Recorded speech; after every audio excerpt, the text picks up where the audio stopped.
welcome back to this week's market update. Today is March 9th, 2026, and we'll jump right in. As I'm sure many of you are aware, it was a choppy week for markets as we had the market react to the Iran-Israel-US conflict last week. As of Friday's close, we had the Nasdaq Composite holding up the best, down 1.24% last week. The S&P 500 down about 2% last week, and then the value-heavy Dow down about 3% last week. So very interesting mix of more growth and technology stocks holding up better. On top of U.S. equities selling off, energy markets saw even more pronounced market reactions as conflict in the region limited oil tanker movement through the strait. While Iran is among the top oil producing countries, they really only made up about 4% of global supply as of 2023 here. The greater risk is that countries like Saudi Arabia, Iraq, UAE, other countries in the region are not able to export their oil, which therefore that affects supply to an even greater effect. As a result, WTI crude was up over $100 per barrel this morning. You can see surging quite rapidly in the last week or so to a level not seen since the Russian invasion of Ukraine. Rising energy prices have also pushed back rate cut expectations over the past week, as energy makes up a meaningful portion of the CPI and is likely to drive a near-term uptick in inflation. Futures markets reflected this shift with the overall probability of a June rate cut falling from 57% to 41% in just 1 week. This is even despite the February jobs report that we'll take a look at in the next slide, showing some pretty serious deterioration in February in U.S. labor markets.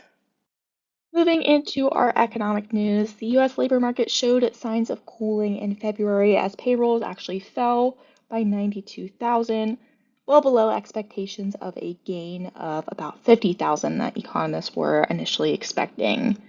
The unemployment rate edged up to 4.4%. Now that was higher than last month's and a little bit higher than expected, but below 4.5%, it remains pretty healthy despite the slow trend up here. In the next slide, we'll take a look at some of the trends driving the weaker than expected non-farm payroll. Looking at some of the driving forces behind this weaker than expected number, some of it came down to this health services industry here, which lost 34,000 jobs at the time of this survey. Most of those came from a specific hospital strike where about 30,000 workers were sidelined during this survey. So very important there that about a third of the job losses were temporary as those strikes have now resolved. But overall, we can still see some pretty broad-based weakness among other industries. So just going down the line here, you can see goods producing industries lost about 25,000 jobs during the month. Services lost 61,000. Within services, we had weakness in transportation and warehousing, as well as information, professional and business services, and leisure and hospitality. So overall, fairly broad-based weakness behind the curtains here when you look at some of the categories driving that weaker month of job gains. Also last week, retail sales came in slightly better than expected, but still declined slightly in the month of January. You can see dropping about 0.2% month over month there. They were still up 3.2% from a year ago. Strength came from non-store retailers, which is largely driven by online shopping. That was up 10.2% from a year ago. Dining out was also up 3.9% from a year ago. Much of the weakness in the month actually came from auto sales, which were about flat from a year ago, but down 0.9% unexpectedly in the month here. Last but not least, we did get the ISM Manufacturing and Services Indexes for the month of February. The ISM Manufacturing Index posted another month of positive readings, holding steady at 52.4%. You can see that follows another positive month that we had in January. With the index being below 50 for so long over the past 3, 4, 5, 6 years, this is a good sign here. And you can see below the surface, we had strong new orders, strong production, and an improvement in exports and imports. So overall, pretty strong month for the ISM Manufacturing Index. We'll take a look at services in the next slide. Services strengthened even more in February, moving from 53.8 to 56.1% in the month there.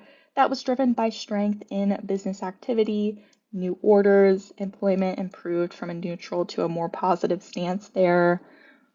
Imports and exports also saw strength in the month, as well as inventory sentiment also pretty strong there. So overall, with both in the positive, with both the ISM services and manufacturing above 50, these are good signs for the US economy, though still running kind of contrary to where we saw the data in that weaker than expected February jobs report. So that concludes this week's market update. We really appreciate you tuning in, and we look forward to seeing you again very soon. The information you have heard is the view of Synergy Asset Management as of the date of publication. These views and opinions are subject to change without notice. Investors should not act on any recommendation, express or implied, or information in this material without obtaining specific advice from their financial advisors and should not rely on information herein as the primary basis for their investment decisions. Information contained herein is based on data obtained from publicly recognized sources and is believed to be reliable and is not expected to be updated after initial publication. This information has not been independently verified, and Synergy makes no representations or warranties as to its accuracy. The material has been prepared solely for informational, educational, and market commentary purposes and is not a solicitation of advisory services or an offer to buy or sell any security or to participate in any trading strategy.